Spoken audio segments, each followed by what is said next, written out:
Loué soit Jésus-Christ, Eucharistie. Sa paix soit avec vous. Quels sont les fruits de la communion à Jésus Eucharistie? Le premier fruit est d'augmenter notre union à Jésus. Et cela, même si nous avons communié la veille ou le dimanche précédent, même si Jésus est toujours le même, chaque communion est unique, du fait que, normalement, chaque jour, je suis un peu plus parfait que la veille. Précisément, en retirant de l'Eucharistie les sources de grâce dont j'ai besoin pour grandir, pour me nourrir dans la vie spirituelle, dans la vie de sainteté. Chaque jour, je reçois donc Jésus d'une façon nouvelle, un peu plus parfaitement que la veille. Chaque jour, je suis uni à Jésus, donc d'une façon plus parfaite. Jusqu'à ce que, un jour, je puisse dire avec saint Paul, je vis, mais ce n'est plus moi qui vis, c'est le Christ qui vit en moi. Galates 2, 20. Jésus, dans l'évangile de saint Jean, au chapitre 15, au verset 5, dit « Je suis le cep et vous êtes les sarments ».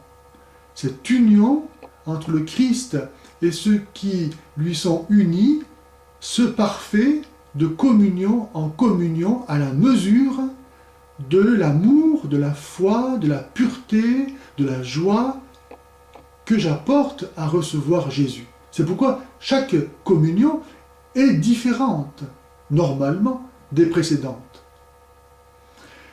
Deuxième fruit de la communion, je reçois un gage de ma gloire future, car puisque Jésus est ressuscité et que mon union avec lui s'accroît aussi la possession de cet héritage dans l'éternité que je reçois en Jésus-Christ.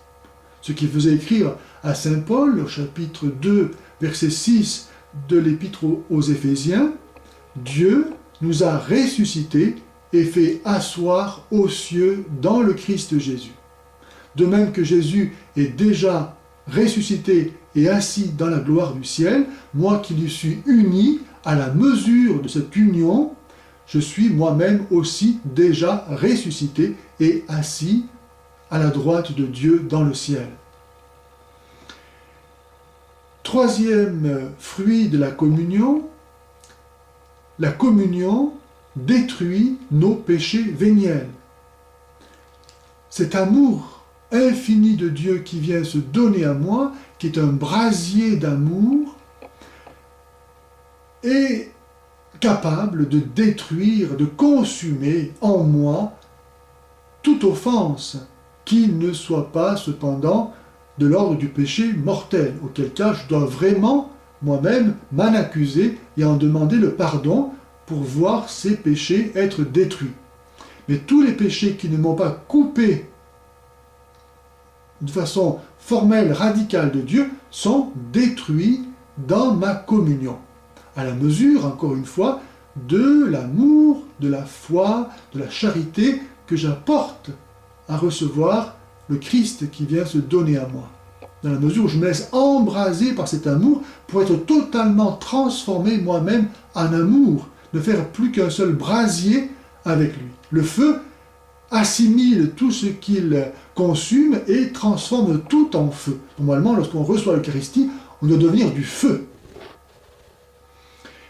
La communion eucharistique donc détruit tous nos péchés véniels et nous préserve du péché mortel. Car en recevant cet amour de Dieu, en m'unissant un peu mieux à lui, à la mesure de cela, je me détache aussi des occasions des péchés mortels. Ce n'est pas possible de vraiment accueillir Dieu, de m'unir à lui au point de ne faire plus qu'un avec lui et en même temps de le trahir après. Plus je communie au corps du Christ avec foi, avec amour, et plus je suis préservé de tomber dans les péchés mortels. et donc de me damner. Quatrième mystère, l'Eucharistie fait l'Église. Quatrième fruit de la communion, l'Eucharistie fait l'Église. Je reçois à la communion le même don que reçoivent tous ceux qui communient. Nous avons en commun le même don. Nous partageons le même don, Dieu lui-même. Et donc nous sommes tous comblés au-delà de toute mesure. On ne peut pas recevoir plus que Dieu. Et en recevant Dieu, nous recevons tout, car tout est en Dieu. Rien ne peut exister hors de Dieu. Donc tout est à nous. C'est ce que dit saint Paul dans la première épître aux Corinthiens, au chapitre 3 et au verset 22 que je vous lis. Tout est à vous, mais vous êtes au Christ, et le Christ est à Dieu. Il dit encore, dans cette même épître, au chapitre 10 et au verset 16 à 17, ceci. Le pain que nous rompons n'est-il pas communion au corps du Christ? Puisqu'il n'y a qu'un pain, à nous tous, nous ne formons qu'un corps. Car tous, nous avons part à ce pain unique. Nous formons tous le même corps. Ce qui est à moi est à toi, comme ce qui est à toi est à moi. Et donc l'Eucharistie détruit les racines des péchés, notamment d'envie, d'orgueil, de jalousie. Qu'est-ce que je peux désirer que je n'ai pas, puisque j'ai Dieu? Ainsi, la communauté chrétienne se trouve vraiment fondée, nourrie, unie dans la perfection de la charité, car nous sommes tous comblés du même don.